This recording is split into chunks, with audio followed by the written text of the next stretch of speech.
출애굽기 18장 13절에서 27절 말씀 함께 읽었습니다. 우리가 말씀에서 본 대로 모세가 광야 가운데서 이스라엘 백성들이 많은 관계적인 그 어려움과 문제들을 만나게 되죠.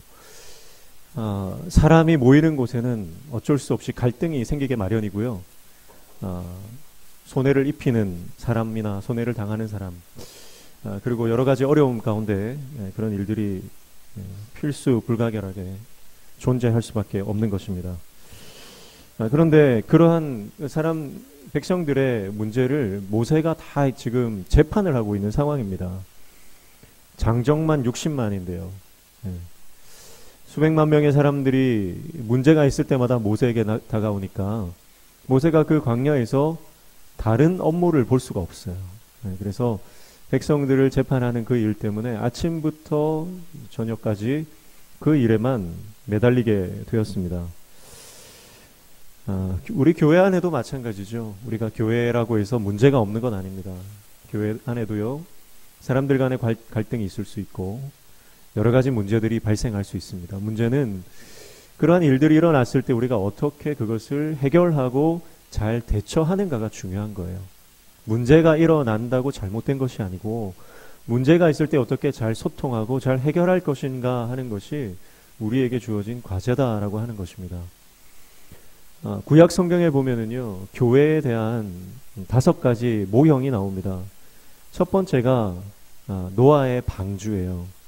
노아의 방주가 구약에 나타나는 첫 번째 교회의 모형이라고 볼 수 있는 것이죠. 교회는 구원받는 곳입니다. 방주에 타기만 하면 구원받는 거죠. 그래서 우리가 교회는 예수 그리스도의 복음을 전하고 사람들을 구원해내는 영적 방주의 사명을 감당하는 것, 그것이 교회의 모습이고요. 두 번째는 도피성의 개념이 있어요. 민수기에 보면 사람을 죽였는데 일부러 계획적으로 고의적으로 죽이는 게 아니라 실수로 사람을 죽인 경우에 그 사람을 살릴 수 있는 하나의 길이 있습니다. 방법이 있는데 그게 뭐냐면 가장 가까운 도피성으로 들어가는 거예요. 도피성에 들어가면 그 사람이 실수로 만약에 죽인 것이 드러나면 그 안에 들어가면 사는 거예요.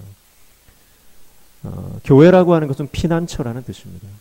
교회는 우리의 피난처가 되는 것이죠. 우리가 세상에서 죄를 짓고 허물이 많고 여러 가지 실패와 실수투성이의 삶이라 할지라도 주님 안에 들어오면 교회 안에서 우리는 영혼의 안식을 얻게 되는 것이죠. 그게 구약 성경에 나타나는 두 번째 교회의 모형입니다.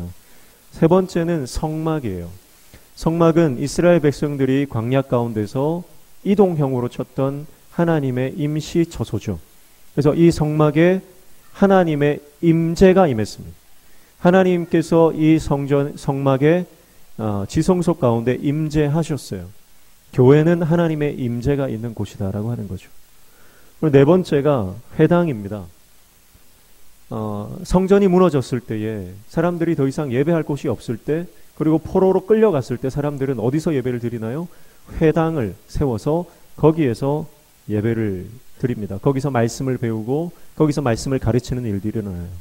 그래서 성전 중심에서 회당 중심으로 그렇게 흩어지는 것을 볼 수가 있는데, 회당에서 했던 것들은 계속해서 말씀을 가르치고 말씀을 배웠던 거죠. 교회는 하나님의 말씀을, 진리의 복음을 가르치고 그것을 배우는 곳인 줄로 믿습니다. 마지막 5번째가 광야교회예요. 광야교회. 광야생활. 스데반 집사님은 사도행전에서 이 광야생활을 광야교회다 그렇게 말씀을 했어요. 그래서 광야교회, 이것은 뭐죠? 우리가 교회 생활, 우리가 신앙생활 하면서 점점 더 다듬어지고 성숙해지는, 성화되어지는 과정을 말하는 겁니다. 그러니까 광야교회, 지금 이스라엘 백성들이 광야교회 생활을 하고 있어요. 이 교회 안에 문제가 있다는 거예요. 이 교회 안에 여러 가지 갈등이 있다는 거예요. 그런데 그거 이상한 거 아니라는 거예요.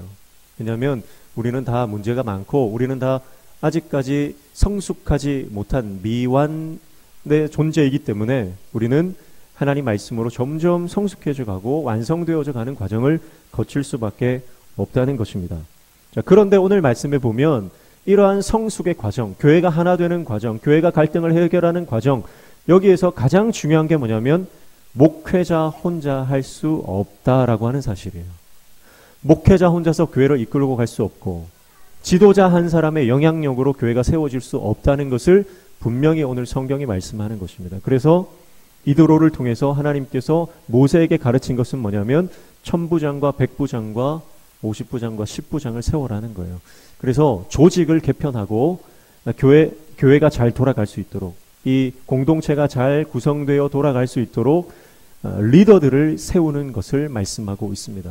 그래서 오늘날 우리 교회도요, 목회자 한 사람의 영향력이나 지도력으로 교회는 가는 것이 아니에요. 장로님들을 세우고 권사님들을 세우고 집사님들을 세우고 구역장들을 세우고 교회학교 교사들을 세워서 그들과 함께 교회가 함께 가는 것입니다. 이것이 오늘 말씀이 주는, 우리에게 주는 교훈인 줄로 믿습니다.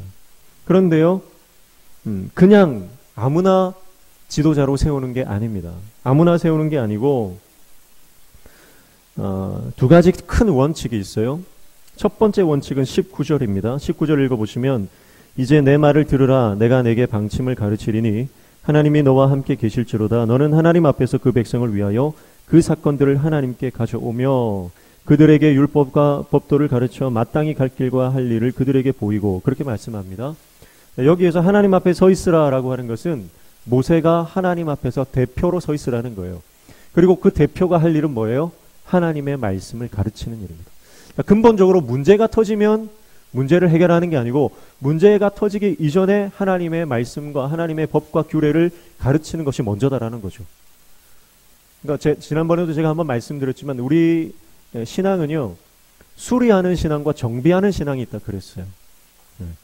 자동차를 타고 가다가 자동차가 시동이 꺼지고 문제가 생기면 그때서야 수리하는 사람들이 있는 반면에 차가 문제가 있는지 없는지 차를 타기 전에 주기적으로 정기적으로 정비해서 차가 고장나지 않도록 하는 사람이 있다 그랬어요.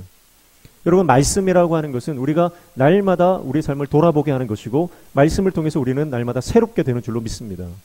그래서 첫 번째 원칙은 모세가 하나님 앞에 대표로 서 있는 것이고 그 대표가 할 일이 바로 하나님의 말씀을 가르치고 전파하고 그것을 잘 교훈을 새기는 일이다라고 하는 것이죠. 목회자가 할 일이 뭡니까? 교회의 직분자들이 할 일이 뭡니까? 하나님의 말씀을 잘 가르치고 하나님의 말씀을 가르쳐서 그것을 통해서 성도들이 말씀 위에 바로 서가고 성숙해져 가는 과정을 거칠 수 있도록 하는 것이죠. 그리고 두 번째 큰 원칙은 뭐냐면 유능한 지도자들을 뽑아서 그들에게 리더십, 권한을 이양하라고 하는 것입니다.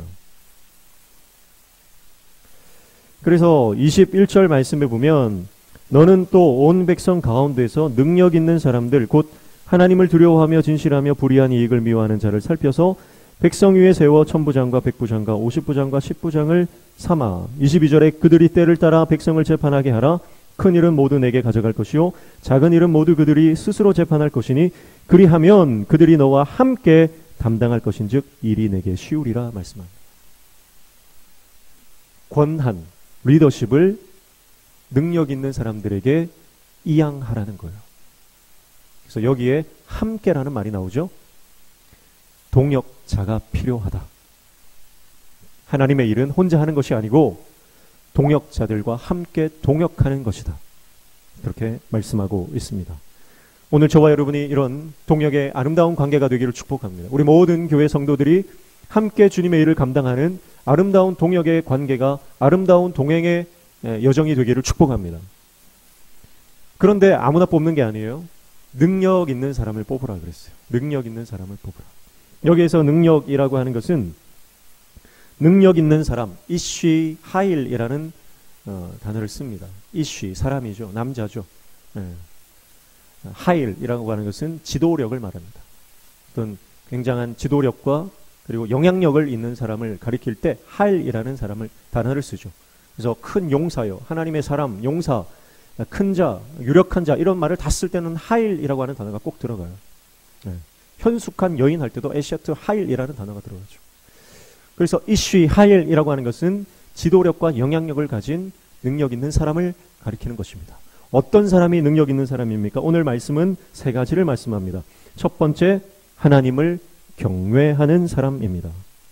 하나님을 두려워하는 사람이죠. 여러분, 능력이 뭡니까?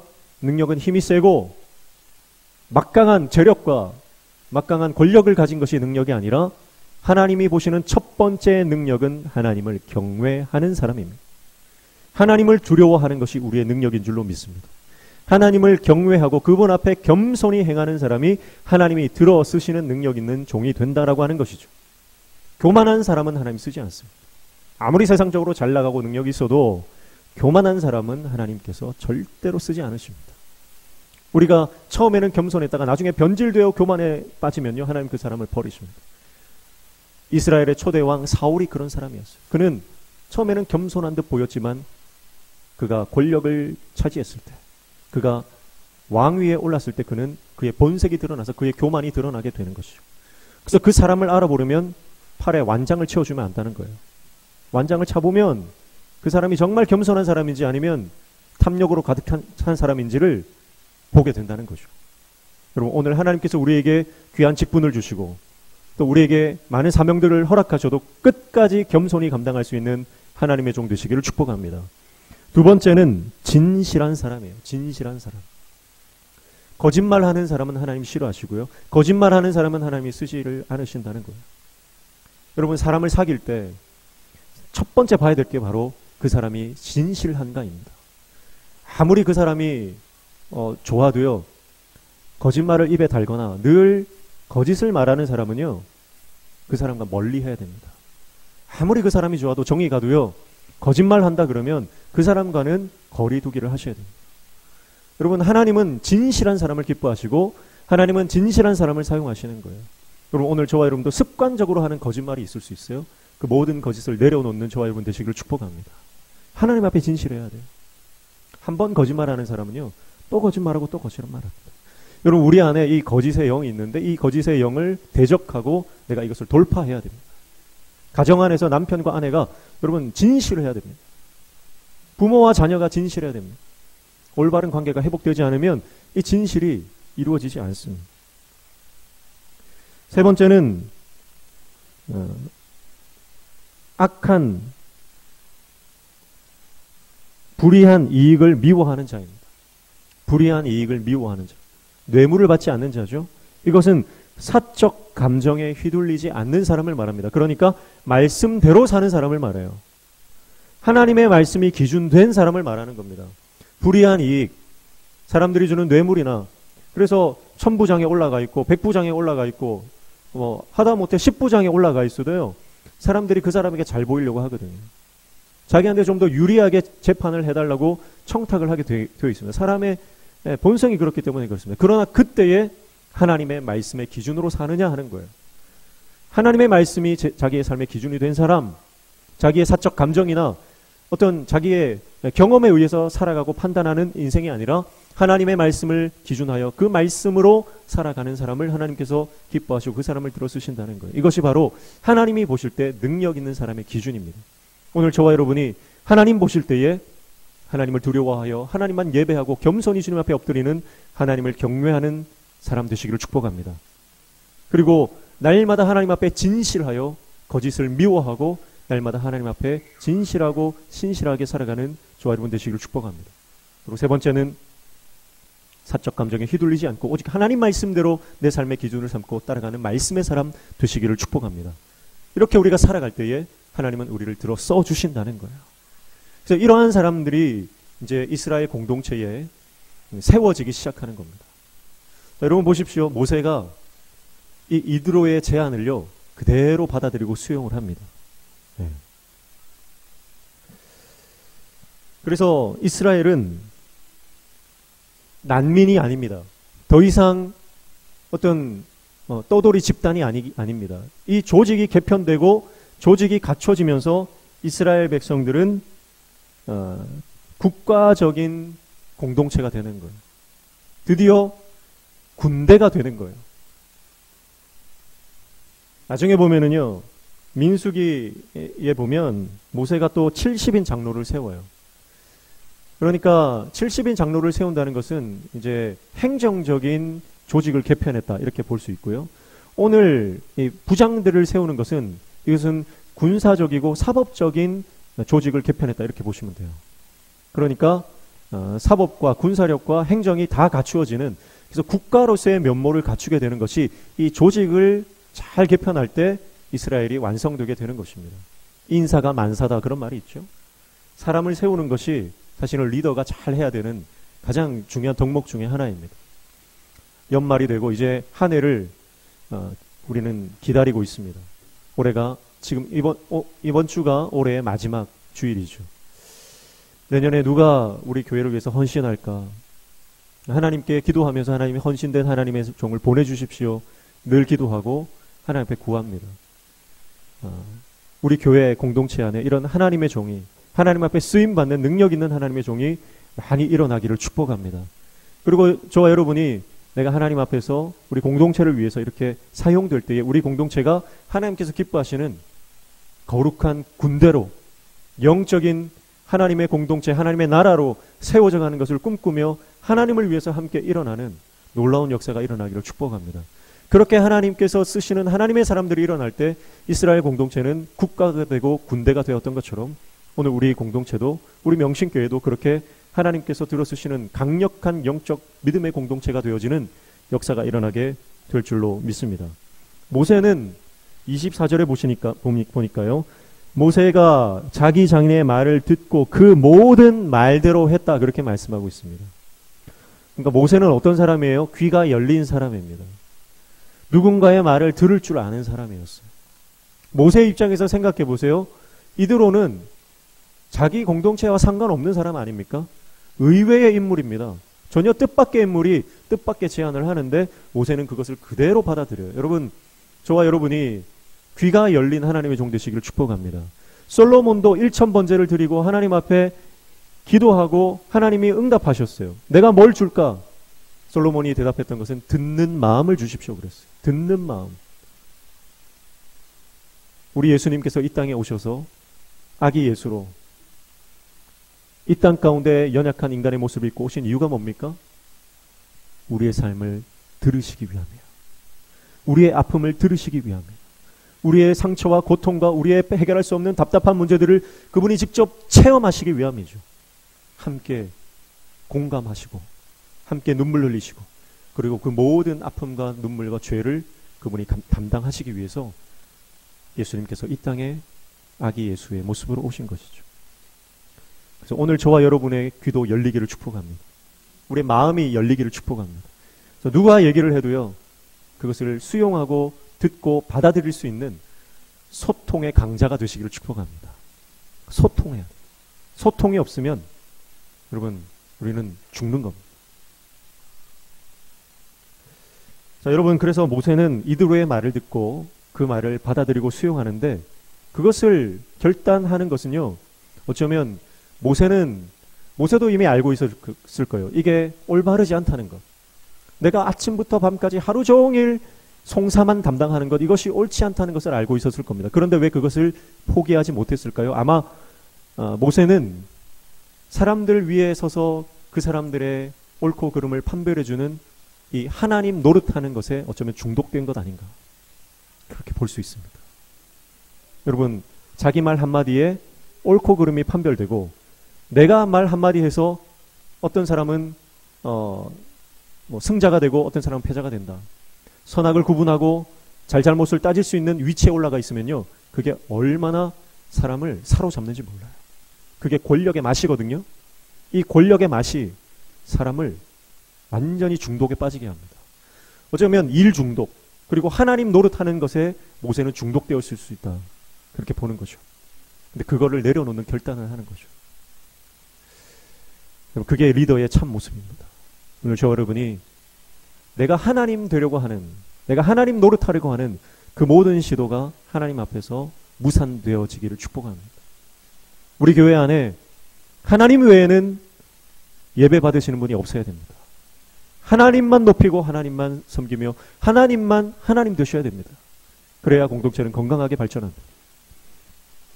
충성과 열정으로 둔갑하여 하나님의 자리와 역할을 내가 대신 하고 있는 사람 아닌지, 하나님 놀이 하는 것을 내려놓아야 됩니다.